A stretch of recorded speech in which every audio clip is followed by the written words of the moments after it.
We are doing a chapter called double taxation avoidance agreement. Agreement के लिए और भी दो नाम दिए गए। What are the other two names given to agreements? Treaty या कन्वेंशन। और डबल टैक्सेशन से रिलीफ देने के लिए चैप्टर बना, तो उसके लिए हमको पता होना चाहिए डबल टैक्सेशन क्या होता है, और उससे भी पहले हमको यह पता होना चाहिए कि टैक्स कब लगता है।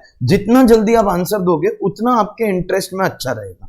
सो globally there are two principles of levy of tax, that is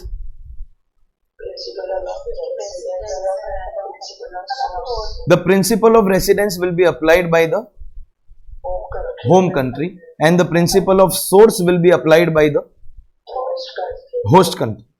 Principle of residence will be applied by the home country, principle of source will be applied by the host country, and thus this will result in double taxation because it is possible that you are resident in one country and you have source in another country. Accordingly, double taxation दो type का होता है, juridical double taxation and economic double taxation. When the same person on the same income is getting taxed twice, then that will be called juridical double taxation, and when it is two different people it will be called economic double taxation. Relief will be provided only under juridical double taxation. There is not going to be any relief under economic double taxation because आपके pocket से tax एक ही बार गया है, आपको क्यों चाहिए relief? Okay, सो अब इसके आगे जो भी रिलीफ वाला पार्ट है, of course then you should have the common sense to understand that is applicable only for juridical double taxation. Of course that is not applicable for economic double taxation. Relief देने का दो तरीका होता है, bilateral relief and unilateral relief. Whenever both countries cooperate with each other, enter into a treaty, convention, agreement, और उस treaty के अंदर लिखते हैं हम relief कैसे देंगे, such relief will be called bilateral relief, and everything will be based on the treaty, whether tax credit method or exemption method, who will give credit, who will give exemption, what will be the calculation, what will be the conditions, everything will be as per the treaty. हमको कोई भी treaty specifically exam में नहीं पढ़नी, और जो common points है that we have already studied, जैसे रिलीफ होगा, एक्सचेंज ऑफ इंफॉर्मेशन होगा, नॉन डिस्क्रिमिनेशन होगा, मिसयूज प्रिवेंशन होगा, वो कुछ चीजें हमने ऑलरेडी देख ली. Non discrimination will not be available to corporate assessee, all those things we have already seen. And now we come to the most important part of the chapter, because this is that part जहां पर आपको आपके marks को target करना. International tax का MCQ निकाल के जो 20 मार्क बचे, वो 20 में से जो 15 मार्क हमारा मिनिमम टारगेट है, मैक्सिमम नहीं, मिनिमम टारगेट, वो 15 में से मिनिमम 6 मार्क्स लाने के लिए we have to go and learn unilateral relief, क्योंकि ये कैलकुलेशन किसी ट्रीटी पे डिपेंड नहीं करेगा. This calculation is given within the income tax act itself and which is applicable for everyone, and it is a part of our portion. और सबसे ज्यादा question CA final की exam के अंदर unilateral relief के ऊपर ही आते हैं. And now we are going to go and learn the calculation. Before the calculation there are certain conditions that are to be fulfilled in order to be eligible for unilateral relief. Only when you fulfill those conditions you are going to be eligible for unilateral relief. What are the conditions to get unilateral relief? सबसे पहला, सबसे main, सबसे important, in fact बाकी तीनों condition नहीं, comedy है. The only thing that you will check is going to be that the assessee has to be resident. और मैंने आपको इसका लॉजिक भी बताया था दैट वो बाहर से पैसा लेके आ रहा है तो उसको रिलीफ देंगे, नॉन रेसिडेंट लेके जाएगा तो उसको क्यों रिलीफ देंगे. So unilateral relief shall be available only to resident, and as far as the remaining 3 conditions are concerned, वो understood है. There has to be income outside India and tax outside India, नहीं तो double taxation ही नहीं होगा. And there has to be no DTAA, क्योंकि अगर DTAA है तो आप as per the treaty he relief लोगे.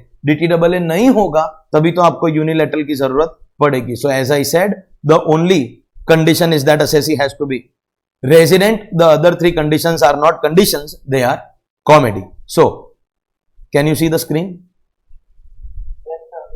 These are the conditions. मैंने आपको बोला ये दोनों होगा तभी डबल टैक्सेशन होगा, और ये होगा तभी हम यूनिलैटरल चेक करेंगे. मतलब अगर हम यूनिलैटरल तक आ गए हैं इसका मतलब ये सब तो हो गया है. All we are required to check is assessee is resident or no.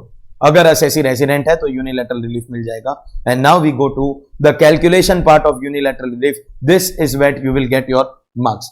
अगर मैं आपको कैलकुलेशन स्टेप वाइज कराने जाऊं तो step 1, step 2, step 3, step 4, step 5, वो एक बोलते हैं ना रट्टा मारने वाला सिस्टम, या जैसे आप लोगों का वो कुछ अदर सब्जेक्ट्स लाइक एसएफएम वगैरह हुआ है क्या?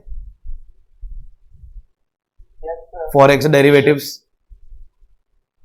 फॉरेक्स डेरिवेटिव्स हुआ है? वो फॉरेक्स डेरिवेटिव्स के अंदर अगर आज आप ब्लैक एंड शोल्स को भी पूछ लोगे ना कि तुमने ये कैसे किया, तो उनको भी नहीं पता रहे। ब्लैक एंड शोल्स मालूम है क्या? ऐसा नाम सुना है कि ऐसा लगता है उनको कब्र में से निकाल के वापस एक बार उनका मर्डर करने का ऐसा मन नहीं करता है। Same is the case of Duckworth and Lewis when it comes to cricket. Same is the case of GST. Same is the case of the new income tax portal also now. सब life में confusion बहुत है। तो मैं अगर आपको step wise सिखाऊं तो वो रट्टा वाला सिस्टम तो बहुत इजी है और मेरा भी काम इजी हो जाएगा, 5 मिनट में खत्म हो जाएगा। लेकिन डिफिकल्ट पाथ लेना मुझे पसंद है, तो मैं आपको लॉजिक बताऊं। और लॉजिक से बेनिफिट ये होगा that not just the questions that we solve in class, anything else also अगर घुमा फिरा के भी पूछा then you will be able to answer that. In order to understand it, पहले हम एक छोटा एग्जाम्पल लेते हैं। हम लोग 2 एग्जाम्पल लेंगे, first an easy one and then a difficult one. With these 2 examples unilateral relief आपका एकदम परफेक्ट हो जाएगा। Mister X, a resident, age 33 years. Age is of course relevant, no, because that will determine change in your basic exemption limit and accordingly your tax calculation changes. You realize no, income tax में age के हिसाब से आपका tax rate change होता है, तो age भी देना होगा। Of course अगर question ने नहीं दिया age तो आप उसको senior citizen नहीं assume करोगे, तो आप category A वाला ही individual assume करोगे। So Mr. X, resident, age 33 years, वो अपने इनकम की डिटेल्स आपको बता रहे हैं। He has got income in India, that means can I से प्रिंसिपल ऑफ सोर्स इंडिया में है। इंडियन इनकम का जो उसका टोटल है दैट इज ₹8 लाख, और उसको एक फॉरेन कंट्री में भी इनकम हुई है। He also has income in a foreign country ₹7 lakh. वैसे ये रेसिडेंट कौन सी कंट्री का है? इंडिया का। फॉरेन में जो इनकम हुई है उस फॉरेन कंट्री के अंदर क्वेश्चन ने हमको बताया दैट फॉरेन कंट्री इस इनकम के ऊपर 20% टैक्स चार्ज करती है। That foreign country has already taken from mister x 20% tax. अरे एक बात बता, जब ये रेजिडेंट इंडिया का है तो उस फॉरेन कंट्री की हिम्मत कैसे हो इससे टैक्स ले? किस बात का टैक्स ले रही है? जब इंडिया का रेजिडेंट है तो तू किस बात का टैक्स ले रही है foreign country? Principle of source. Host country ने 7 लाख के ऊपर 20% टैक्स लिया है। That means in that country he has paid tax on 7 lakh at 20%। और इस आदमी के लाइफ का एक बैड न्यूज है, एक अनफॉर्चुनेट इवेंट है, दैट इज इस फॉरेन कंट्री के साथ इंडिया का कोई भी डबल टैक्सेशन अवॉइडेंस अग्रीमेंट नहीं है। India does not have a double taxation avoidance agreement with that country. These are the facts. Participate faster so that we go ahead. Name of the assessee? Residential status? Resident. Age 33 years. Income earned in India 8 lakh. Income earned in a foreign country 7 lakh. Rate of tax charged by that foreign country 20%. And what's the bad news of his life? India does not have a DTR. हमको check करना है whether this assessee is eligible for unilateral relief. Before that हम ये तो check करेंगे कि double taxation हुआ है कि नहीं हुआ है, क्योंकि अगर डबल टैक्सेशन ही नहीं हुआ है then where is the question of unilateral के bilateral? तब तो कोई भी चीज की जरूरत नहीं है ना। पहले हमको ये चेक करना है is there any double taxation on this assessee? Let's talk about one by one. See, आराम से अंडरस्टैंड करने की कोशिश कीजिए। First I will talk about 8 lakh rupees. क्या वो 8 लाख रुपीस के ऊपर इंडिया में टैक्स लगा है? यस। क्या वो 8 लाख के ऊपर फॉरेन में टैक्स लगा है? नहीं, क्योंकि ये 8 लाख के लिए residence and source both are in India. That means 8 lakh has been taxed only in one country. You agree with that? And that means अब तक डबल टैक्सेशन हुआ ही नहीं। Correct. Let's talk about 7 lakh rupees. Has it been taxed in the foreign country? Lol, question ने clearly rate के साथ में बताया। Has it been taxed in the foreign country? Yes. Will it also be taxed in India? Why do you say so? Principle of residence, home country will tax on your world income, and accordingly can I say this 7 lakh will be subjected to double taxation in India and that foreign country, both places. मतलब double taxation हुआ है। अब हम लोग relief देंगे। एक काम कर, ट्रीटी पर रिलीफ दे, खत्म कर बात को। नो ट्रीटी, नो ट्रीटी, तो बायलैटरल रिलीफ पॉसिबल नहीं है। तो हमारे पास एक ही ऑप्शन बचा है अब रिलीफ देने के लिए, unilateral. And listen ladies and gentleman, listen, मैं आपको है ना सिस्टम सिखा रहा हूं, सम सॉल्व करना नहीं सिखा रहा हूं, सिस्टम सिखा रहा हूं। अब आपको खाली एक ही चीज चेक करनी है। इतना सब कुछ डिस्कशन हो गया ना, डबल टैक्सेशन हुआ है क्या, ट्रीटी नहीं है। Now you have to check only one thing. If you want to give unilateral relief, the only thing that you are required to check is the assessee resident. और कुछ check करने की जरूरत नहीं। मान लो कि आपका मन हो रहा है, नहीं नहीं सर, आपने तो ऊपर 4 कंडीशन लिखा है ना, याद है 4 कंडीशन लिखा है यूनिलैटरल रिलीफ का। मान लो कि आपका मन हो रहा है तो चेक कर लो, does he have income outside India? Yes. Does he have tax outside India? Yes. And क्या DTAA है या नो DTAA है? That means बाकी की 3 कंडीशन तो हम यूनिलैटरल पे आने के पहले ऑलरेडी चेक कर चुके हैं। ये हुआ तभी तो डबल टैक्सेशन हुआ, ये हुआ तभी तो हम यूनिलैटरल चेक कर रहे हैं। तो यूनिलैटरल में आने के पहले ये तीनों चेक हो जाता है, यूनिलैटरल में आने के बाद में खाली एक ही चीज चेक करनी है। बोलो क्या? Is the assessee resident? And now the assessee that we have already seen is a resident. One thing is for sure, अब तक हमने क्वांटम ऑफ रिलीफ डिटरमाइन नहीं किया है, हम खाली इतनी बात पे श्योर हो गए दैट यूनिलैटरल रिलीफ मिलेगा। You agree with that? मिलेगा, वो चीज तो क्लियर हो गई। अब प्लीज अंडरस्टैंड कीजिए, ये रिलीफ किस में से मिलेगा? आपकी इनकम में से माइनस होगा, यस और no?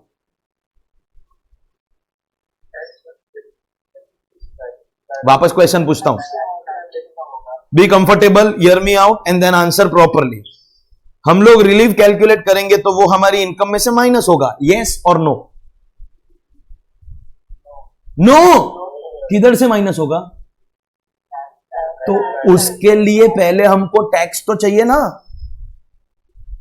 I can tell you step 1 में ऐसा करो, स्टेप 2 में ऐसा करो, स्टेप 3 में ऐसा करो। मैं वो सिस्टम नहीं फॉलो करना चाहता हूं, दैट स्टूपिड इजी वाला सिस्टम, रट्टा वाला सिस्टम, कॉन्सेप्ट वाला सिस्टम समझिए। You have paid tax in India, एक पर्टिकुलर अमाउंट ऑफ टैक्स आपका इंडिया में आ रहा होगा। अगर आपको कोई भी रिलीफ नहीं मिलेगा तो वही आपकी लायबिलिटी भी बन जाएगी। आज असेसी अगर नॉन रेसिडेंट होता तो रिलीफ नहीं मिलता ना, तो फिर वही आपकी लायबिलिटी हो जाती। तो पहले हमको वो लायबिलिटी फाइंड आउट करनी है before relief, then from that liability we will give relief. Do you understand? That means we are required to calculate tax liability for sure, for sure. चलिए वो तो हम करेंगे, लेकिन रिलीफ का कैलकुलेशन का लॉजिक क्या है?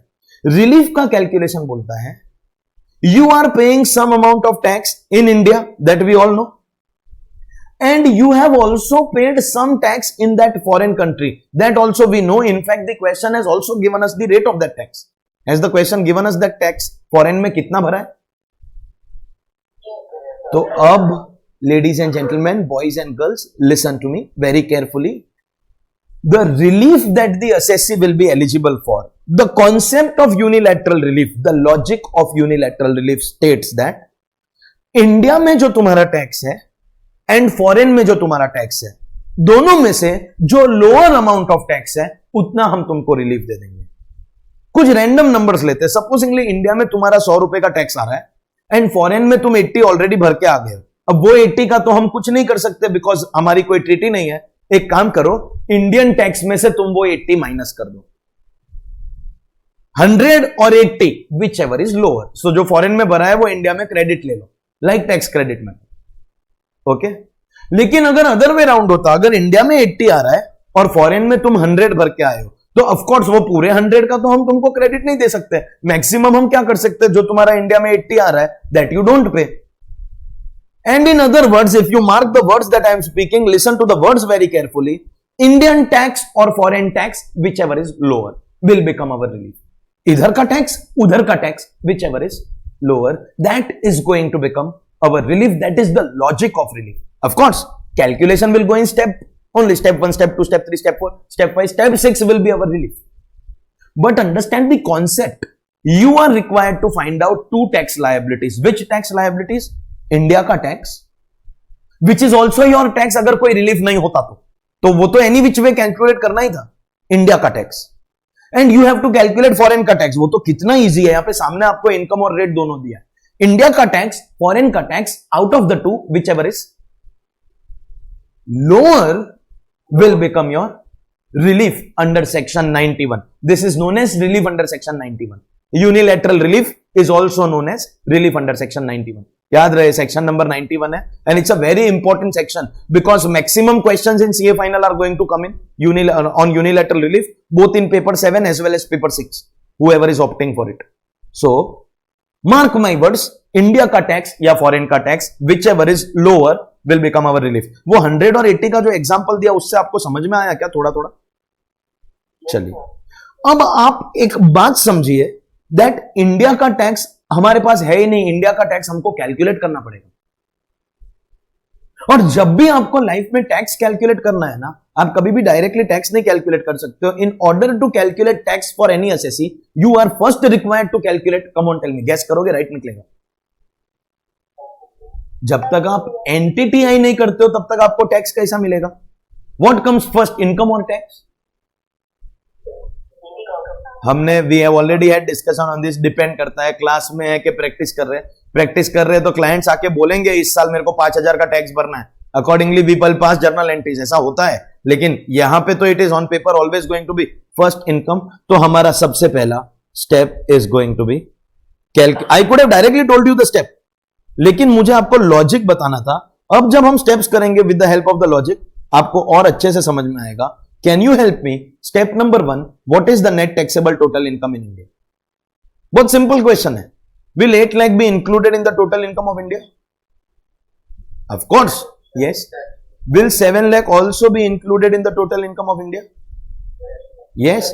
And accordingly, can I say 8 plus 7, 15 lakh is going to be your NTTI in India? Yes or no? Very good. Step 2 बोलता है हमारा आइडिया क्या था, ऑब्जेक्टिव क्या था? इंडिया का टैक्स, फॉरेन का tax, whichever is lower that's our relief. तो उसके लिए हमको फाइंड आउट करना है इंडिया का tax before any relief. If we have to find out tax in India before any relief, can I say we have already computed our NTTI 15 lakh. बस all we are required to now do is ये 15 लाख के ऊपर हमको tax की rate लगानी है। और इसीलिए हमने इंट्रोडक्शन के चैप्टर में एक्सेसिव टाइम कंज्यूम करके टैक्स का रेट पहले सीखा। अब पता चला जो objective, why we learn tax rates even before we start any chapter, why we take so, and in fact new regime आने के बाद में थोड़ा ज्यादा टाइम भी लगता है, बट क्या करें, जो पोर्शन है वो तो करना पड़ेगा, आपको मेरे को दोनों को करना पड़ेगा। We don't have a choice here. Do we know the tax rates? सिर्फ मैं आपको इतना सा हिंट दे देता हूं क्योंकि कैलकुलेशन आपको करना पड़ेगा। मेरी तरफ से सिर्फ इतना सा हिंट है डियर स्टूडेंट्स, सिर्फ इतना सा, only this much. Is there any information about any kind of tax benefit or concession, जैसे पीजीबीपी का कोई बेनिफिट या स्पेशल इकोनॉमिक जोन या एडिशनल डेप्रिसिएशन या चैप्टर 6 से, ऐसा कुछ भी बोला है क्या क्वेश्चन में? नो।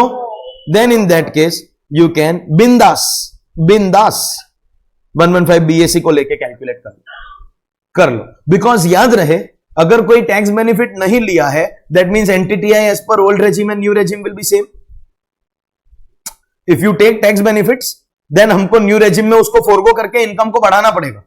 लेकिन जब दोनों इनकम सेम होगी then of course new regime is going to be beneficial, no?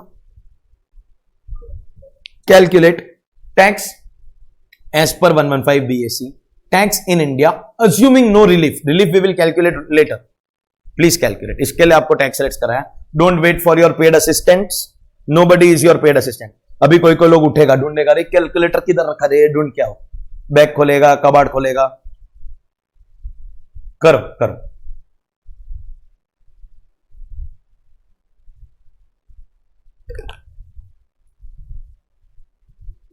आज ही करना है।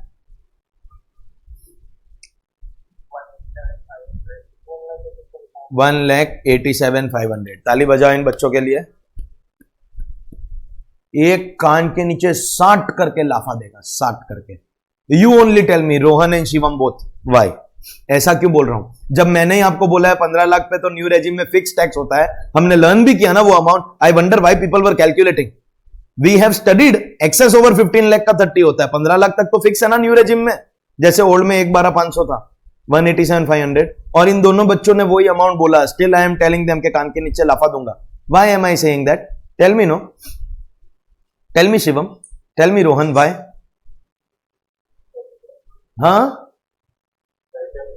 हाँ, तो वो भी टैक्स लायबिलिटी का पार्ट है.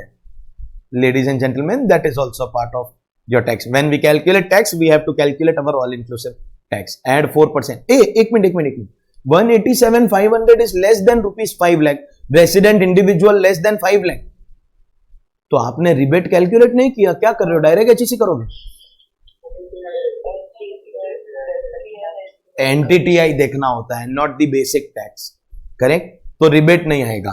But the income is exceeding rupees 10 lakh, तो सरचार्ज भी नहीं आएगा. 10 लाख नो, 10 लाख के बाद नहीं आता है. तो कितने के बाद आता है? ये सब एग्जाम में आपको है ना, सम सॉल्व करने के टाइम पे ध्यान रखना पड़ेगा. Today it is 15 lakh, in exam it can be 1 crore 50 lakh. तो बेसिक टैक्स जो आपने किया है ना, उस बेसिक टैक्स में आपको 15% सरचार्ज भी ऐड करना पड़ेगा. सरचार्ज एक ऐसी जगह है जहां पे brightest students go wrong. Brightest students खाली फटाफट करने के चक्कर में. ऑफ कोर्स रिबेट सरचार्ज नहीं भी होगा तो भी HEC comes always, and accordingly you are going to get tax liability of 1,95,000. सबको मिला? Can I say this is the Indian tax assuming there is no relief? यही आपको भरना होगा.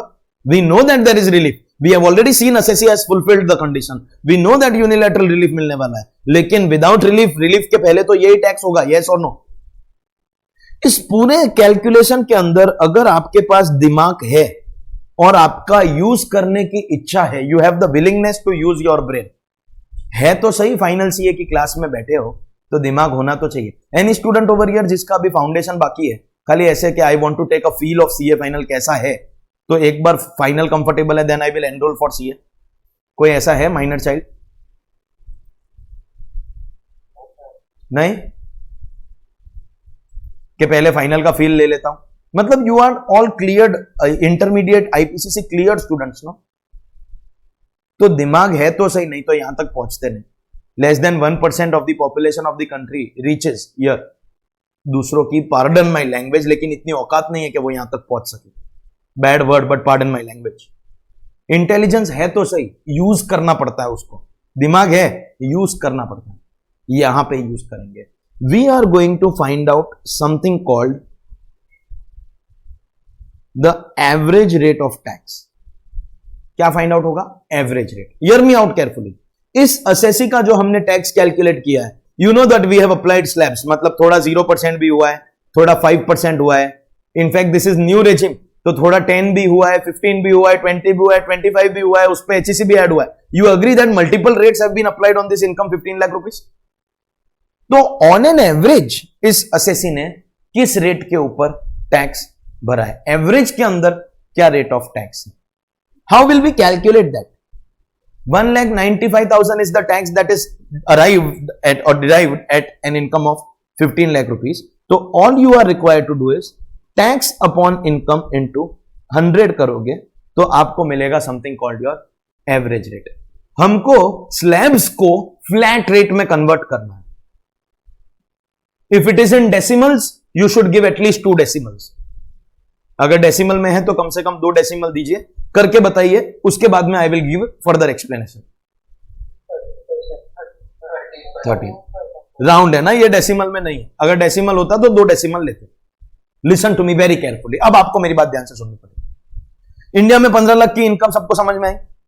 वो 15 लाख पे new regime because none of the tax benefits taken, तो वो 195. और जो बच्चों ने एचईसी का मिस्टेक किया था, they are also clear about the mistake. Shivam, Rohan, you are clear about it now? चलिए, वेरी गुड. तो अब मेरी बात सुनिए, listen to me carefully. India में जो इनकम है ना, वो स्लैब्स में गई है. थोड़ा 0 में, 5 में, 10 में, 15 में, 20 में, 25 में, ऐसा करके स्लैब्स में गई. फॉरेन के लिए तो एक ही रेट दिया हुआ है, एक रेट दिया है. 20% is the rate of tax in the foreign country. When we have to compare Indian rate and foreign rate, हमको क्या पता कि ये 8 लाख रुपीज 0% में गया है कि 25 में गया है, ये 7 लाख रुपीज 0 में गया है कि 25 में गया. अवर total 15 lakh has occupied the slabs थोड़ा थोड़ा करके। तो 15 में से फर्स्ट 250 में कौन सा गया? 8 में से गया कि 7 में से? नेक्स्ट 250 में कौन सा गया? अगले 250 में कौन सा गया? We can never determine that. You know that पैसे पे नाम नहीं लिखा होता है। सोनम गुप्ता बेवफा है। You know there is no name written on money.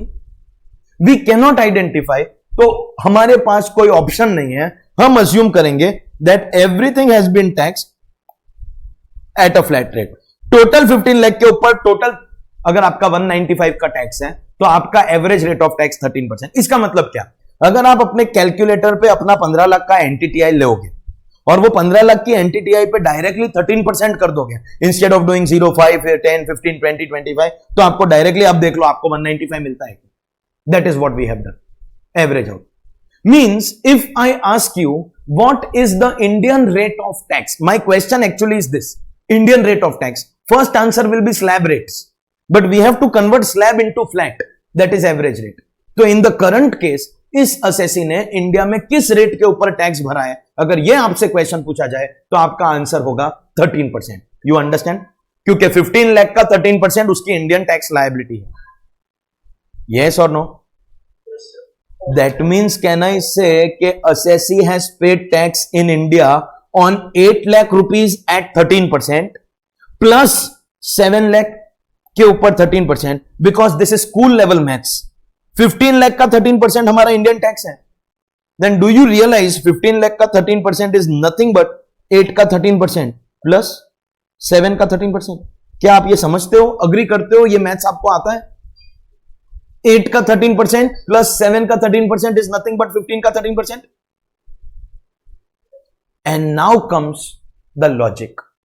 8 के ऊपर जो 13% भरा है ये ऐसा टैक्स है, ये 8 के ऊपर जो टैक्स भरा है वो सिर्फ इंडिया में भरा है। क्या 8 लाख के ऊपर और किसी कंट्री में टैक्स भरा है? नहीं। लेकिन जब 7 के ऊपर हमने इंडिया में 13% भरा, you understood how we got 13, no? 7 के ऊपर when we paid 13, we have paid on that 7 lakh in other country also at a rate of, and thus we will get relief. And ये लॉजिक था जो मैं explanation, जो मैंने steps चालू किया ना, उसके पहले जो आपको लॉजिक बताया, इंडिया का टैक्स या फॉरेन का tax, whichever is lower, tax year और then whichever is lower. If I ask you the tax year, वो 13 हो गया। एंड 13 कैसे मिला वो समझ में आया? So in this example after now if I ask you India का टैक्स क्या रेट पे हुआ है, इंडिया का टैक्स क्या रेट पे हुआ है, then what is going to be your answer to that? 13%। But this has to be compared with your foreign rate, क्योंकि आपको अब या मैं आपको पूछ रहा हूं, मैंने आपको ऑलरेडी बता दिया, आपको रिलीफ कौन सी रेट पे मिलता है? इंडिया वाली रेट पे मिलता है कि फॉरेन वाली रेट पे मिलता है? लोअर वाली पे मिलता है। इंडिया वाली आपने लिख लिया तो एक बार फॉरेन वाली रेट भी लिख लो ना। और फॉरेन वाली रेट लिखने के लिए आपको लाइफ में कुछ भी करने का जरूरत नहीं है। फॉरेन वाला rate always always always every sum it has to be given. अगर फॉरेन की रेट क्वेश्चन में नहीं दी है मतलब question is defective, question wrong है। फॉरेन की रेट क्वेश्चन को देना पड़ेगा, नहीं तो क्वेश्चन रॉन्ग है। फिर आप एग्जाम में नोट लिखो एग्जामिनर को, तू मरे, तेरा बाप मरे, कीड़े पड़े, एक्सेट्रा एक्सेट्रा, भाड़ में जाए। Why you ask questions like this? Write a note to the paper checker. Why you ask question? I pray to the Almighty that your children appear for more difficult exams and they never clear. सच में मत लिख देना ये पागल, सच में मत लिख देना, नहीं तो रोते रोते आएगा बाद में। बोला सर अभी अमेंडमेंट क्या है नेक्स्ट अटेम्प्ट के लिए, सच में मत लिख देना। What I am trying to make you understand is foreign rate always is going to be given to you. So tell me, foreign rate दिया है क्या आपको क्वेश्चन के अंदर? कितना है वो? तो समय आ गया है चूज करने का। Step 5,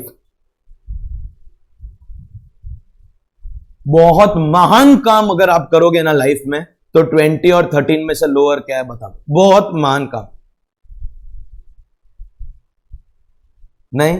Some are like, bro, ask me difficult questions, I am going to answer. If you ask me questions like these, it is an insult to my talent, so I will not participate. वैसा है तो चल छोड़, मैं ही बता देता हूं।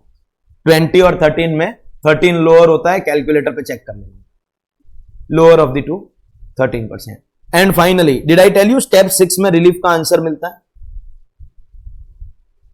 Relief under section 91. किस रेट पे रिलीफ मिलेगा?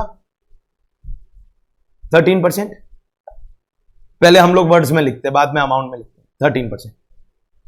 मगर मैं आपसे आज पूछना चाहता हूं, एंड आपको, आपका क्या टैलेंट है, आपका लेवल ऑफ इंटेलिजेंस क्या है, मुझे देखना है. आप कितने स्मार्ट हो, मुझे पता है आप स्मार्ट हो, खाली मुझे देखना है बस. 13% is the rate at which we will get relief because the logic is इधर का टैक्स, उधर का टैक्स, उधर whichever is lower. Tax over here, tax over there, whichever is lower. On what amount? 8 lakh, 7 lakh, 15 lakh, 7,50,000.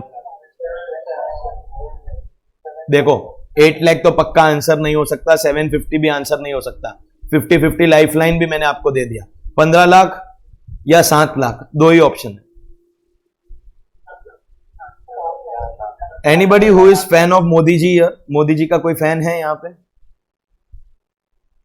नहीं, कोई भी नहीं. Surprise है. 2 महीने पहले तक मैं भी था. Now I dislike him. मेरी मर्जी, democracy, I have the right to do that. 2 महीने पहले तक तो मैं था फैन. खैर, let's not get into political discussion. Doubly taxed income included in NTTI. आपकी एनटीटीआई कितनी है? 15 लाख. उस 15 लाख में ऐसी कौन सी इनकम है जिस पे डबल टैक्स लगा है? 8 लाख के ऊपर आपने खाली इंडिया में टैक्स भरा है. The only tax that you have paid in India is 13% on 8 lakh. लेकिन 7 लाख के ऊपर आपका इंडिया में भी टैक्स आ रहा है. इंडिया में क्या रेट पे आ रहा है? 13%. 7 लाख के ऊपर आपका फॉरेन में भी टैक्स आ रहा है. फॉरेन में क्या रेट पे आ रहा है? तो आपको रिलीफ सिर्फ उस अमाउंट पे मिलेगा जिस पे आपका डबल टैक्स लगा है. अगर आपका डबल टैक्स नहीं लगा है तो आपको उतने अमाउंट के ऊपर रिलीफ मित्रों नहीं मिलेगा. Doubly tax income included in NTTI into the lower of the two rates is going to be your relief. Rate we have already decided in step number 5, 13%. और अभी अभी आपने मेरे को इनकम का भी आंसर दे दिया. Did you understand why we will not get relief on 15 lakh and only on 7? क्योंकि हमने डबल टैक्स खाली कितने पे भरा है. तो दिस इज ऑफ कोर्स, अब हमारे पास आंसर आ गया है. लिसन, अब देखो 7 लाख का 13% करके ये आंसर 91,000 लेके आना, प्लीज अंडरस्टैंड, ये आपका और आपके कैलकुलेटर का जो रोमांटिक स्टोरी है, that's the most romantic story on planet earth. Hashtag couple challenge का सबसे पॉपुलर फोटो ही सीए स्टूडेंट और उसका कैलकुलेटर था. तो इसके अंदर मैं वो बीच में नहीं आऊंगा आपके, मैं वो बोलते लव ट्रायंगल नहीं क्रिएट करूंगा. ये काम आपका है, ये काम मेरा है. मेरा काम नहीं है. मेरा काम ये है कि आपको समझ में आता है इंडिया का टैक्स, फॉरेन का टैक्स, दोनों में से whichever is lower rate. India का टैक्स स्लैब से होता है तो हमको स्लैब को फ्लैट में कन्वर्ट करना है. That step number 3, average rate. You understood? And that rate will be compared with the foreign rate. Which one will be choose? India का एवरेज रेट के फॉरेन का रेट? लोअर. एंड उस lower rate के ऊपर relief मिलेगा, not on your total income but only on your doubly tax income. That will be your relief. And these are the steps. India के tax के लिए 3 step लगता है, foreign का एक ही स्टेप है क्योंकि वो तो गिवन है इसलिए डायरेक्टली उसको कॉपी करके लिखना होता है. लोअर चूज करने के लिए एक स्टेप और रिलीफ के लिए एक स्टेप. और अब मित्रों, अगर आपको पूछा जाए, अगर if you are asked, then only you will do this step number 7. Only and only, be clear, only and only if you are asked. अगर आपसे पूछेगा then only you will do this. Final tax liability in India कितना आ रहा है? Come on. आप मेरे को rupees में बोल सकते हो, स्टेप वाइज बोल सकते हो, जैसे आपको जमे. I expect you to give me this answer.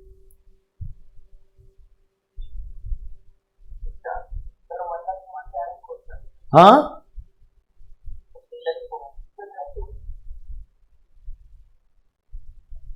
Can't here. कैसे मिला?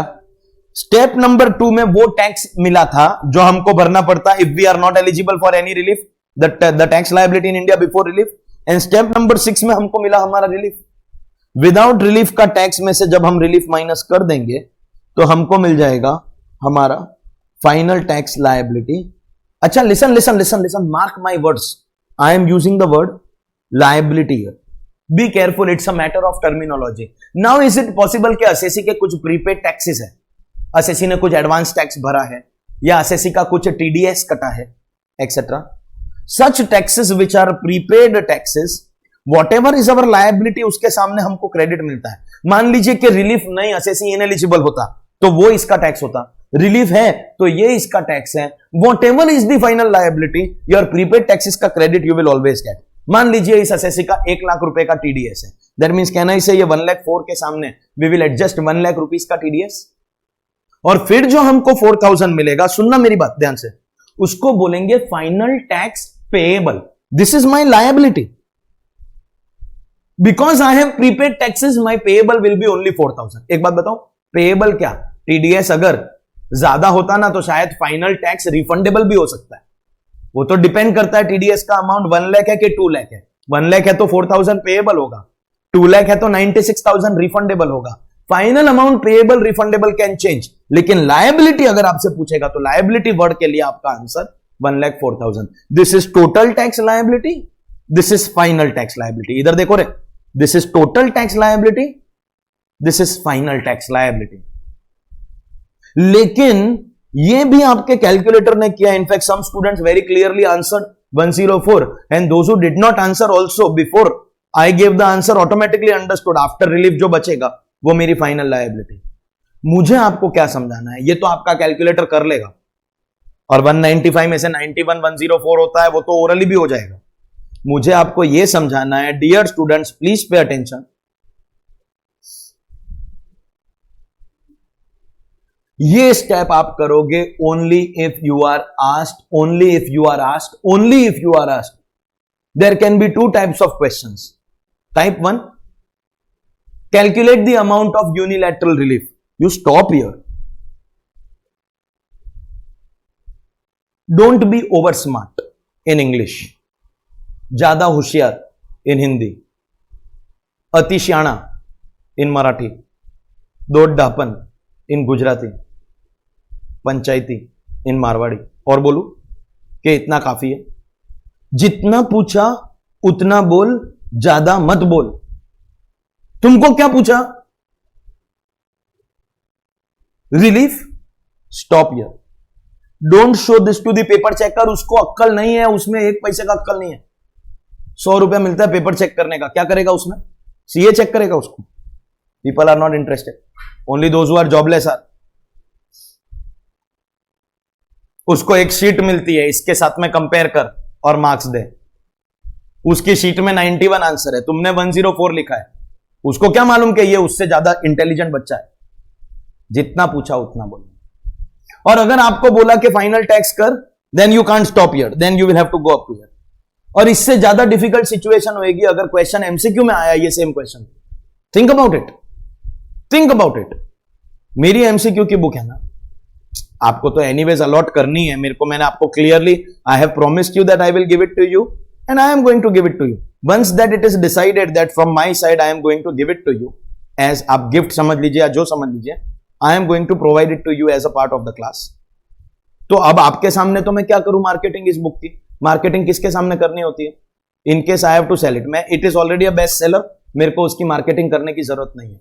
अपनी एमसीक्यू बुक के अंदर जो क्वेश्चन है अगर आपने वो कर लिया ना, 1650 क्वेश्चन, 25 नहीं 30 में से 30 मिलेगा एमसीक्यू में, गारंटी है मेरा। बट सिंसियरिटी आपके कितनी है उस पर डिपेंड करेगा। 30 out of 30 is possible, people are getting it, which is why my students are scoring more than anybody else, and you are also in future going to repeat that.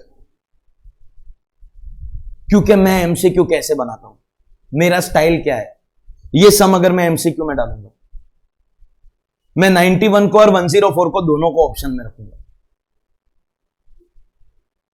दोनों right answer है, depend करता है question क्या है। Supposingly question is asking you final tax, you will keep on doing the steps.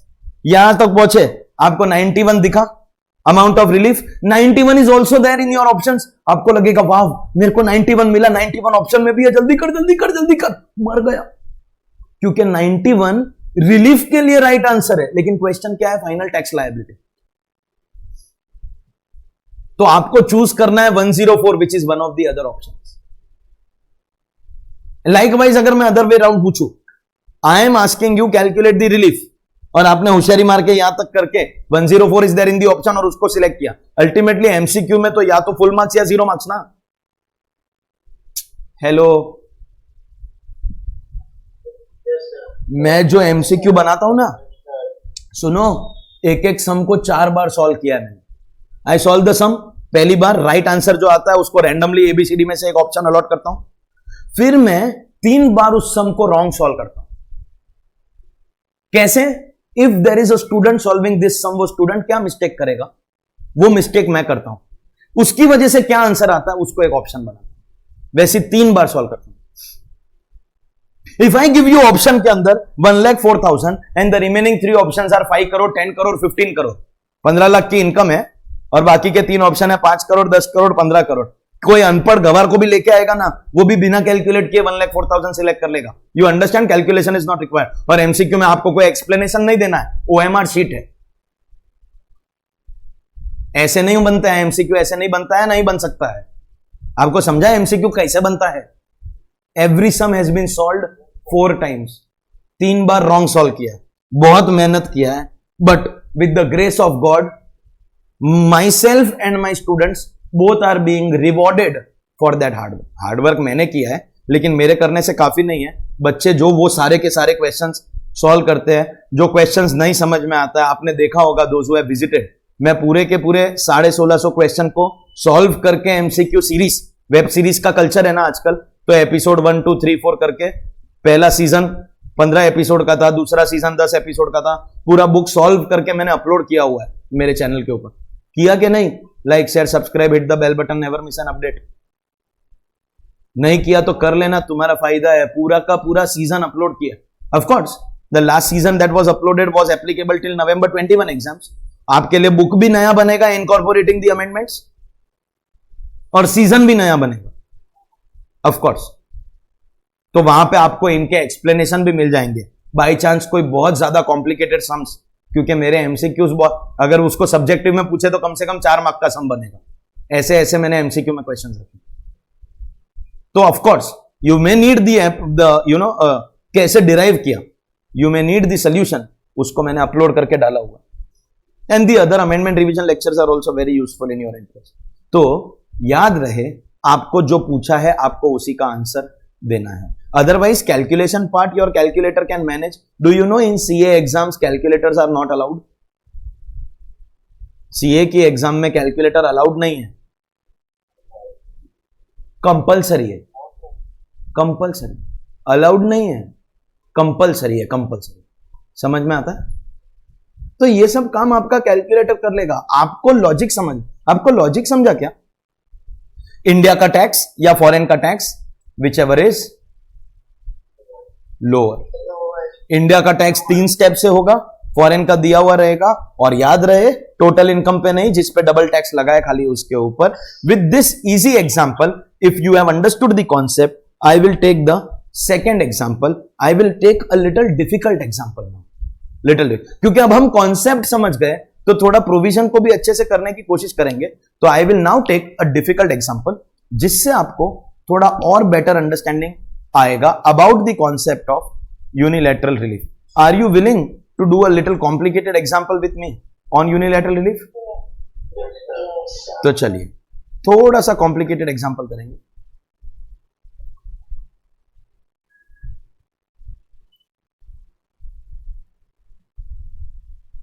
Once again mister X, मतलब name of the SSC में कुछ भी चेंज नहीं हुआ। जल्दी बोलो ना यार, यस बोलना है या नो बोलना है यार, तुमको इतना ही करना है। वंस अगेन रेजिडेंट, मतलब ये स्टेटस में भी कुछ भी चेंज नहीं हुआ। एज 33 इयर्स, मतलब जो भी स्लैब इसको लगेगा उसमें भी कुछ भी चेंज नहीं हुआ। He is giving you income का details. Indian income 12 lakh rupees, last time कितना था? हाँ 8 था रे, 15 तो टोटल था। इंडिया का सोर्स वाला इनकम 12। तो लिसन, ये तो खाली चेंज इन अमाउंट है ना, हम तो यार देखो ये तो खाली एक एग्जांपल था ऊपर वाला, अमाउंट फिगर्स तो हमेशा चेंज होके क्वेश्चन आ ही सकता है। सो टिल नाउ वैसे देखोगे तो there is no change, no everything is same only except the amount. Hello, foreign income last time कितना था? इस बार 10 लाख है। Still there is no substantial change. Means if you observe carefully, except the two amounts which were 8 lakh and 7 lakh, they have now become 12 lakh and 10 lakh respectively. Other than that there is no change in the data. Foreign का चलिए good news, rate of tax भी आपको same दिया। There is no harm in saying, can I say अब तक पूरा का पूरा एग्जाम्पल 2 सेम एज एग्जाम्पल 1 है, और इंडिया का उस कंट्री के साथ कोई डबल टैक्सेशन अवॉइडेंस अग्रीमेंट नहीं है, ये भी सेम है। That means let's be honest, everything which was there in example 1 is same in example 2। We cannot disagree और वी कैनॉट डिनाई। तो आप बोलेगा सर आपने तो बोला कि कॉम्प्लिकेटेड एग्जाम्पल करेंगे, कुछ अलग करेंगे, ये तो पूरा का पूरा सेम किया, अलग तो कुछ किया ही नहीं। अलग अब करेंगे, अब करेंगे। फॉरेन की ये जो इनकम है rupees 10 lakh, question is giving you information, this 10 lakh is in the nature of royalty. Foreign की 10 लाख का ये आपको बताया है, नेचर ऑफ इनकम बताया। लास्ट टाइम क्या किया था, खाली इनकम क्या है वो बताया था, इस बार नेचर बताया। खाली लास्ट टाइम रुपीस बताया था, इस बार इनकम कौन सी है, royalty. What do you understand by the term royalty? You have any idea about the term royalty? क्या होता है रॉयल्टी इनकम या royalty expense, what ever it is? नहीं पता रॉयल्टी क्या होता है?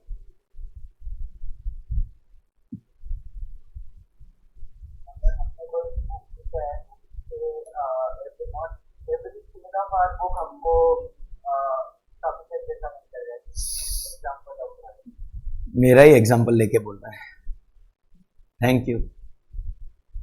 But that's an example, royalty on copyright. मैंने एक बार बुक लिख लिया, see my job is technical, I know how to write books, I know how to do content development, I can do that, but I am very very weak when it comes to marketing. वो जो ड्रामेबाजी होती है ना, वो 2-4 धरने दे दो institute के against और कंट्रोवर्सी क्रिएट कर दो, काउंसिल मेंबर्स के अगेंस्ट 2-3 ओपन स्टेटमेंट, क्लासरूम के अंदर मेरे और मेरे स्टूडेंट्स के बीच में हम लोग प्राइवेट डिस्कशन करते हैं, बट पब्लिक फोरम के अंदर मैं कभी भी किसी का नाम लेके क्रिटिसाइज करने में बिलीव नहीं करता हूं। When it is private discussion between me and my students, that's a different thing. तो वो धरने का कल्चर और वो उससे थोड़ी सी पब्लिसिटी मिलती है, 5 minutes of fame everybody wants, वो सब जो कल्चर है वो सब मेरे को नहीं आता। आई am very poor in that marketing skills. My job is content. मैंने एक बार बुक लिखी, फिर उसको प्रिंट करके बेचने का काम एक कंपनी को आउटसोर्स करती है।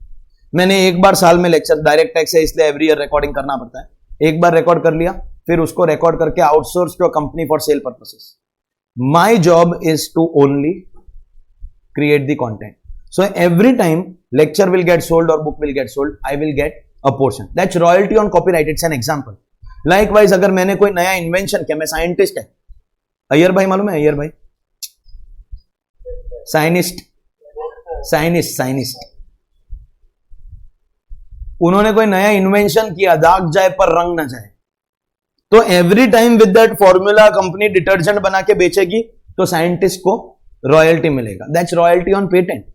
तो रॉयल्टी सिर्फ कॉपीराइट पे नहीं, रोहन ने जो बोला वो एग्जांपल था। Instead of giving example of copyright, अगर मीनिंग पूछा जाए तो द बेस्ट वे टू से is the rent of intangible asset. अगर आप मेरा plant, machinery, furniture, fixture use करते हो तो आप मेरे को रेंट दोगे, that's tangible asset.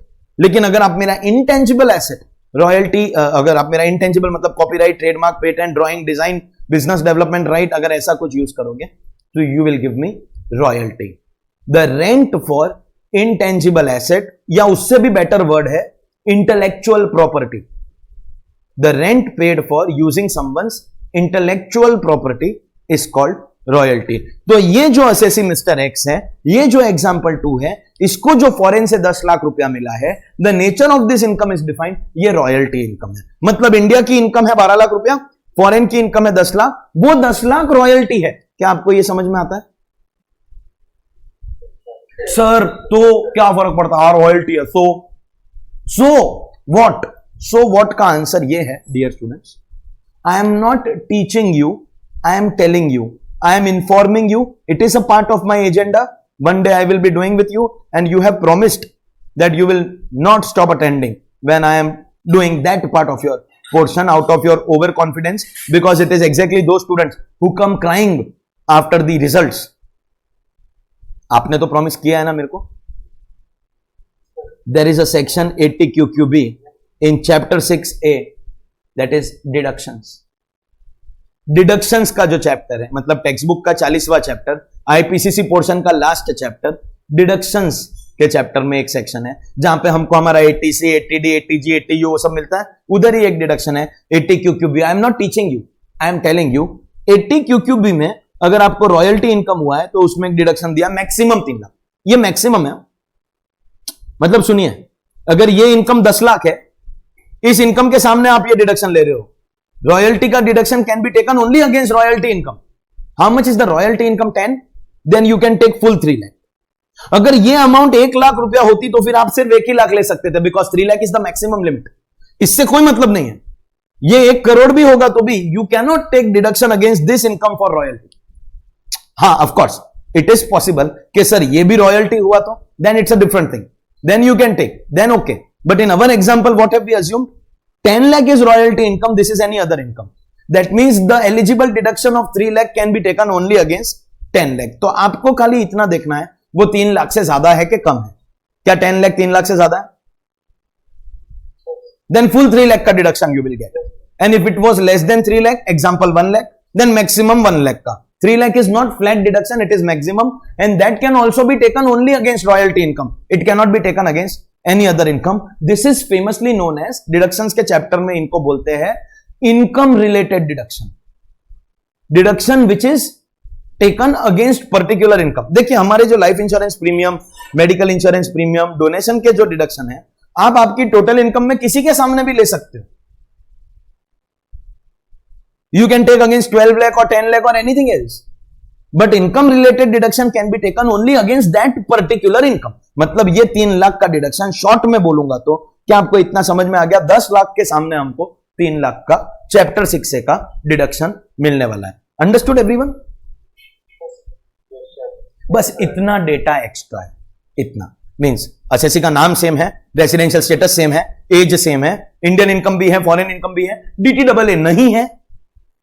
Amount change हुआ, 8 लाख 7 लाख था तो वो 12 लाख 10 लाख हो गया. फॉरेन का रेट भी सेम है. एक्स्ट्रा खाली कितना पार्ट है? इतना पार्ट. इससे आपको देखना है unilateral relief. Before that we will check. अब थोड़ा जल्दी करेंगे क्योंकि पहले एग्जांपल में जो चीज हम लोग समझ गए उसको यहां पे हमको फास्ट करना होगा. Is there double taxation? 12 lakh तो खाली इंडिया में टैक्स हुआ है, लेकिन 10 लाख दोनों कंट्री में टैक्स हो रहा है. Yes, there is double taxation. पक्का there is double taxation. तो एक काम करो, ट्रीटी पढ़ो, बायलैटरल रिलीफ दे दो, खत्म करो. नो ट्रीटी तो बायलैटरल रिलीफ नहीं मिलेगा. तो फिर रिलीफ देने के लिए एक ही रास्ता बचा और उसके लिए एक ही चीज चेक करने का, असेसी इज अ रेसिडेंट. एक ही चीज चेक करने का, that the assessee is a resident. समझ में आया क्या मित्रों? असेसी रेसिडेंट है मतलब यूनिलैटरल रिलीफ मिलेगा. और अब हमको कॉन्सेप्ट याद है, इंडिया का टैक्स, फॉरेन का tax, whichever is lower. Steps भी याद है. चलिए सबसे पहले स्टेप में what were we doing?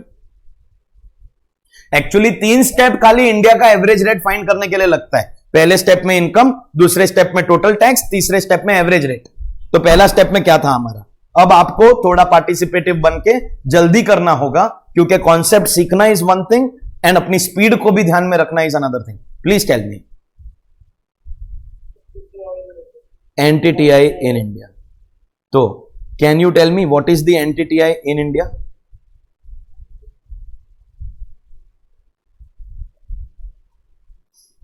Come on, incomes are 22 lakh. Any other answer?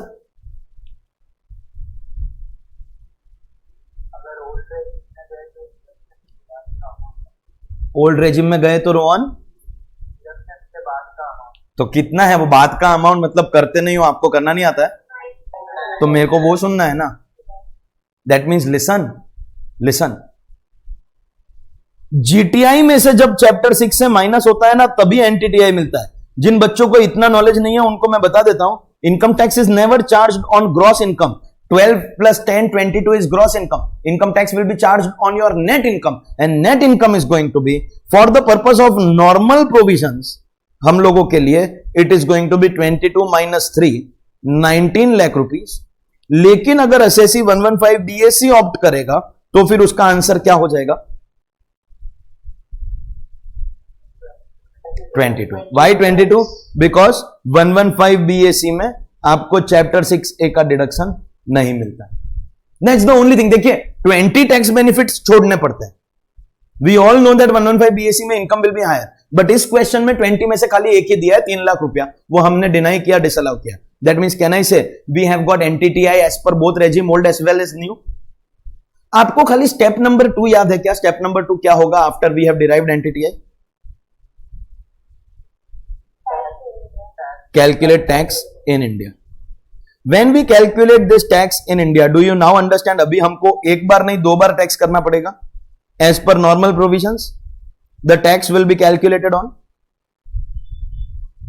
19 lakh, and as per 115 BSc, the tax will be calculated on 22 lakh.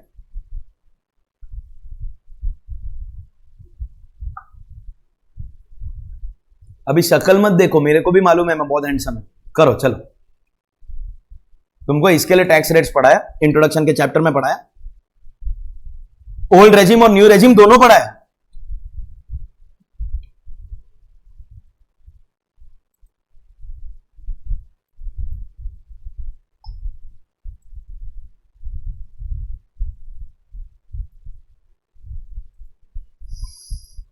और आज ही देना है आंसर.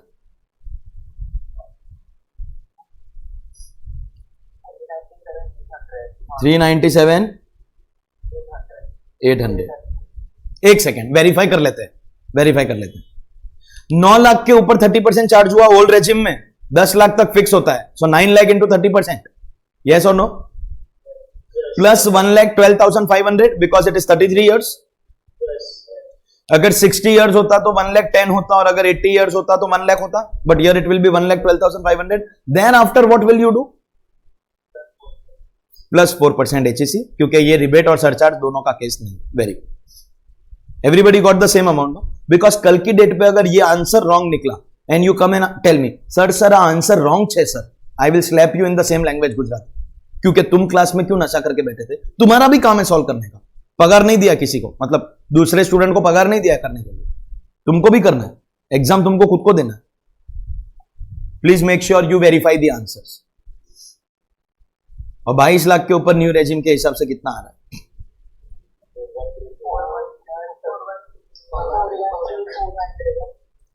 400 है.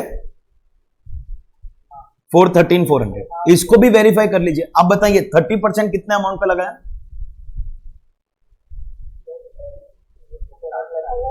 7 लाख प्लस 1,87,500, क्योंकि न्यू रेजिम में 15 लाख तक fix tax, and then plus 4%. Excellent. क्या किसी बच्चे को ऐसा लग रहा है सर ओल्ड रेजिम में लोअर टैक्स आ रहा है तो इसी को लेके आगे जाइए? नॉनसेंस. सुन लीजिए मेरी बात. न्यू रेजिम में अगर टैक्स ज्यादा आ रहा है मतलब एवरेज रेट भी ज्यादा आएगा. वो भी फिक्स नहीं है, क्योंकि दोनों इनकम की अमाउंट भी अलग है. ज्यादा आए शायद नहीं है, हमको एवरेज रेट देखना है, फॉरेन से कंपेयर करना है. इट इज पॉसिबल कि वन ऑफ देम में Indian rate is lower, other में फॉरेन रेट इज लोअर. फिर अकॉर्डिंगली रिलीफ का amount will also change. Relief देने के बाद में जो फाइनल टैक्स लायबिलिटी आती है ना, उसमें ओल्ड या न्यू क्या बेनिफिशियल है वो देखना है. मतलब हमने इनकम में ओल्ड और न्यू रेजिम दोनों किया, 19 लाख 22 लाख. टैक्स में ओल्ड और न्यू दोनों किया, लेकिन आप यहां पे भी स्टॉप नहीं कर सकते हो. Throughout the sum, right up to the end of the sum, you have to do old and new both. Step number 3, please tell me what is step number 3. India के tax को average out करना, ART average rate of tax as per normal provisions. Can I say 397,800 divide by 19 lakh into 100, and as per 115 BAC 413,400 divide by 22 lakh into 100. समझ में आता है क्या? 2 decimals.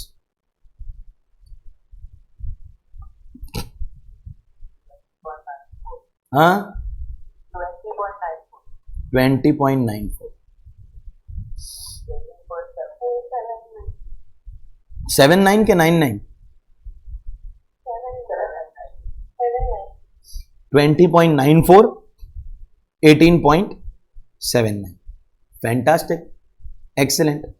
This also gives me an idea. आपको, I don't know whether you remember, foreign का rate कितना है हमने दिया.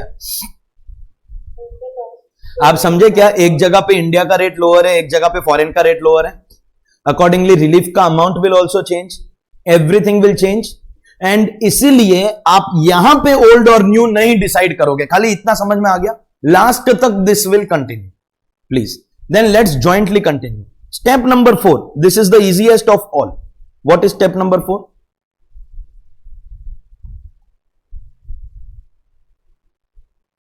फॉरेन का रेट जो क्लियरली गिवन है हमको 20%. स्टेप नंबर 5 में we are going to choose lower of the two. वो दोनों के हिसाब से चूज करना पड़ेगा ना. नॉर्मल के हिसाब से भी चूज करना पड़ेगा और 115 BAC के हिसाब से भी चूज करना पड़ेगा. नॉर्मल के हिसाब से इंडिया का टैक्स कितना है? रेट पूछ रहा हूं, rate I am asking. Normal के हिसाब से what is the tax rate in India? 20.94. And what is the tax in the foreign country? 20%. तो इंडिया का टैक्स या फॉरेन का टैक्स दोनों में से लोअर कौन सा हुआ? 20. और अगर हम 115 BAC की बात करें तो इंडिया में कितना आ रहा है? 18.79. फॉरेन में कितना है? तो this time whichever is lower will be 18 point.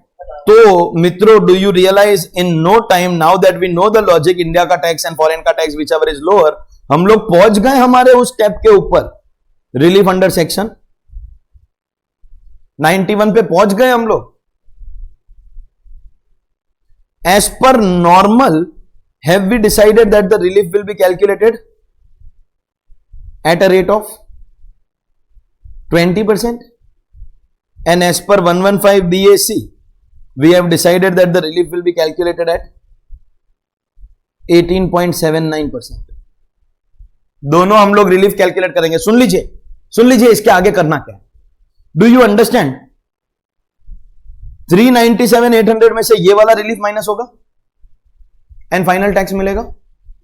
And 413,400 में से ये वाला रिलीफ माइनस होगा एंड फाइनल टैक्स मिलेगा.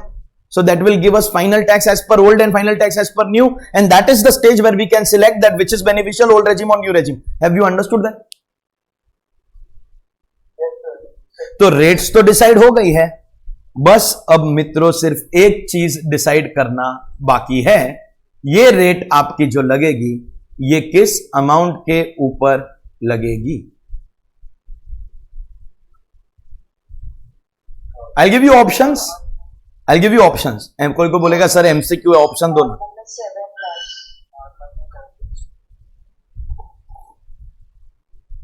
नॉर्मल में फॉरेन की इनकम 10 लाख है, फिर भी आप 7 लाख बोल रहे हो. ठीक है, चलिए 115 BAC में भी सेम ही अमाउंट 7 लाख. 10.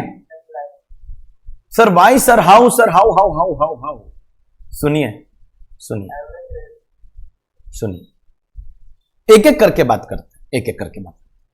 इतना तो एवरीबडी अग्रीज के ये 12 लाख के ऊपर तो पक्का रिलीफ नहीं मिलने वाला है. because that has been taxed only in India. So that goes away in our options, from our options. The options that we are left with is of course या तो 10 लाख पूरे पे मिलेगा या 10 लाख में से डिडक्शन लेने के बाद में जो 7 लाख बचा उसके ऊपर. The options that we have are 10 lakh and 7 lakh. Two options. Normal provisions में हमने किस अमाउंट के ऊपर डबल टैक्स भरा है, 10 लाख के ऊपर या 7 लाख के ऊपर. फॉरेन में हमने 10 लाख के ऊपर टैक्स भरा, but when we came to India, क्या हमने हमारी टोटल इनकम में पूरा का पूरा 10 लाख इंक्लूड किया? Relief is available only on the doubly taxed income included in NTTI, and we have not included full 10 lakh because we have taken, under the normal provisions, we have taken a deduction of, and thus the amount included in our income is only rupees 7 lakh. Only rupees 7 lakh because we have taken deduction. लेकिन जब हमने 115 BAC के हिसाब से income calculate किया तो क्या हमने डिडक्शन लिया क्या? No, we did not take the deduction. If we did not take the deduction, that means can I say foreign also you paid tax on 10 and Indian 22 also includes that 10. That means in both countries you have paid tax on 10. The word that is deciding all this is the word doubly tax income included in NTTI. This is the word which is deciding that normal mein you've taken deduction, therefore 7, but new regime 115 BAC mein you've not taken deduction, therefore full 10. Of course, before we conclude our calculation part, some questions may arise in your mind and I wish you to pay attention, all of you all. This will cater to all the doubts that are coming. सारे doubts clear हो जाएंगे. Indian income 12 lakh है, foreign income 10 lakh है, वो royalty income है 10 लाख जिसके सामने हमने 3 लाख का डिडक्शन दिया. ये एक ऐसा डिडक्शन था जो सिर्फ ये 10 लाख के सामने ही लिया जा सकता है. And therefore when we came here we have assumed that हमने 10 लाख के सामने 3 लाख का डिडक्शन लिया, इसलिए ओल्ड में खाली 7 बचा लेकिन न्यू में पूरा 10 बचा. Because it was an income related deduction. Here me out carefully. Supposedly this was not 80 QQB, it was 80G donation ka deduction, which you have the freedom, you can take against this also and this also. Then as per all ICAI suggested answers, they have assumed that we have taken deduction against 12 lakh. And thus, यहां पे और यहां पे दोनों में पूरा 10 लाख आएगा, क्योंकि आपने फॉरेन इनकम के सामने कोई डिडक्शन नहीं लिया. That is possible only if the deduction is not specific to the foreign income. हम जब यहां पे 7 लाख लिए, मतलब 10 में से 3 माइनस किए, वो सिर्फ इसलिए किए क्योंकि ये 3 लाख 10 के सामने हो सकता है, किसी और के सामने नहीं हो सकता है. लेकिन अगर डोनेशन का डिडक्शन है तो क्या उसको हम 12 लाख के सामने ले सकते हैं? Then we will take it against 12 lakh and keep our full 10 lakh eligible in old as well as new. By the way, new में तो anyways full 10 lakh is eligible only. No, explanation is about old only. New में तो हमने पूरा 10 लाख लिया है, आपको दिख रहा है ना. ओल्ड का एक्सप्लेनेशन दे रहा हूं. We have taken 7 because 3 was taken specifically against 10. If we had the choice of taking 3 against anything else, then we will first adjust against this. Donation होता 3 लाख तो पहले 12 के सामने लेते, पूरा 10 lakh eligible. Is this understood? Supposedly ये 12 लाख भी royalty income होता, मतलब टोटल 22 लाख रॉयल्टी है. Deduction is still 3 lakh against royalty income का total. Still we will give first preference to 12 lakh and take the deduction against 12 lakh so that our full 10 lakh foreign income becomes eligible for relief. In other words, first preference will always be given to take deduction against Indian income and make entire foreign income eligible for relief. लेकिन समझ लीजिए, एक बच्चे ने एक बार पूछा था, and what a bright talented student.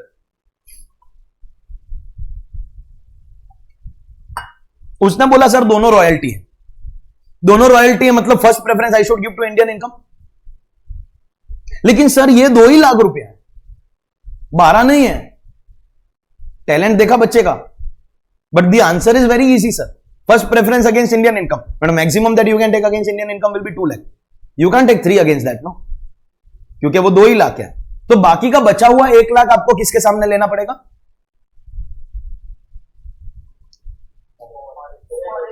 तो फिर वो इनकम यहां पे 9 लाख रुपीस हो जाएगी. बिकॉज जितना फॉरेन इनकम के सामने डिडक्शन लोगे, after giving first preference to Indian income, जितना फॉरेन के सामने डिडक्शन लोगे उतना आपके रिलीफ के एलिजिबिलिटी में से कम हो जाएगा, because only on that amount on which you have paid double tax you will be eligible for relief. So is this entire discussion clear कि कब हम लोग माइनस करेंगे, कब हम लोग माइनस नहीं करेंगे? And in the new regime it is everything is very relaxing, because let's be honest, new taxation regime में हमने कोई टैक्स बेनिफिट लिया ही नहीं है. जब हमने टैक्स बेनिफिट लिया नहीं, anyways the full 10 lakh is going to be eligible. Finally दोनों के हिसाब से रिलीफ कितना मिल रहा है? I think here you are getting 1,40,000 and here you are getting 187,900. Just verify this amount.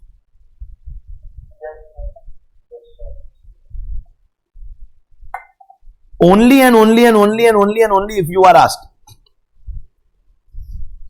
तो आपका फाइनल टैक्स लायबिलिटी क्या होगा? एज पर ओल्ड रेजिम, मतलब normal provisions, this is only आपके कैलकुलेटर का काम है बच्चों, सिर्फ आपके कैलकुलेटर का काम है. Can I say 397,800 minus 1,40,000?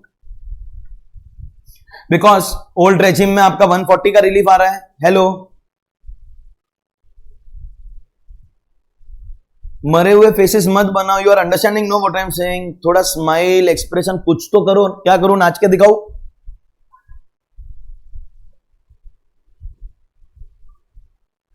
And 115 तब बताओ तुम लोग, how will you calculate?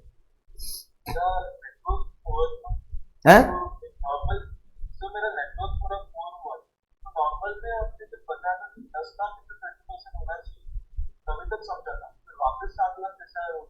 Normal में मैंने 10 लाख का भी बताया ही नहीं, कुछ ज्यादा ही पुअर हो गया आपका नेटवर्क. 7 लाख कैसे आया, खाली उसका आंसर दे रहा हूं. क्या नॉर्मल वाले प्रोविजंस में आपने पूरे 10 लाख के ऊपर टैक्स भरा है? सिर्फ इतना क्वेश्चन. आपको सिर्फ एक कंट्री में टैक्स भरने की वजह से रिलीफ नहीं मिलता है, दोनों कंट्री में टैक्स भरने की वजह से रिलीफ मिलता है. डबल टैक्स जिस अमाउंट के ऊपर लगा है सिर्फ उसका रिलीफ मिलता है. डबल टैक्स कितने पे लगा है? 12 लाख पे तो पक्का ही नहीं लगा है, वो तो खाली इंडियन है. 10 लाख की अगर बात करें, फॉरेन में पूरा 10 लाख है. नॉर्मल की बात कर रहे हैं, फॉरेन में पूरा 10. क्या इंडिया में पूरे 10 पे टैक्स भरा है क्या? बस, तो वही आंसर है. प्लीज टेल मी 115 BAC के अमाउंट्स बताइए प्लीज यार.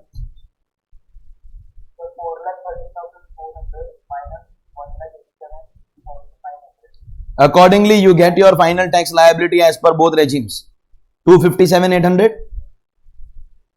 and हाँ, ये पागल है क्या थोड़ा सा? 2 लाख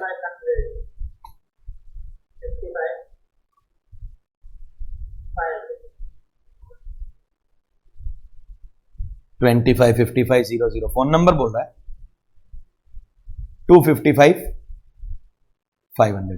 ये सुनो, जो बच्चे भी शुरुआत से ओवर गलत है क्या?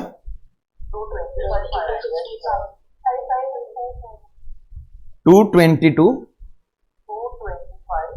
ओके ओके, चलिए, ये clerical error, no problem. Is this amount correct now? अब डिस्कशन कर लेते प्लीज. जो भी बच्चे स्टार्टिंग से बोल रहे सर ओल्ड में ओछू आवे का, ओल्ड में कम आ रहा है, ओल्ड में कम आ रहा है, ओल्ड में कम आ रहा है, हो गया पोपट? पता चल गया लास्ट में जाके न्यू में कम हो गया because of the amount of relief. And consequently the only thing at the end we can learn and understand is, with this we conclude मित्रों दैट ओल्ड फॉलो करना है कि new. Final tax liability, of course TDS advance tax होगा तो वो doesn't matter because दोनों में से सेम अमाउंट ही माइनस होने वाला है. You are going to get credit of TDS whichever regime you choose, so that is not going to decide our regime. लेकिन फाइनल टैक्स लायबिलिटी यहां पे आती है तब तक आपको ओल्ड और न्यू दोनों करना पड़ेगा. इसके आगे आप न्यू को चूज करके उसके सामने टीडीएस एडवांस टैक्स माइनस करो and get your final tax payable और refundable, that is okay. But you have to do old and new right up to the end. With this, ladies and gentlemen, boys and girls, that is the end of our chapter Double Taxation Avoidance Agreement. Thank you very, very much.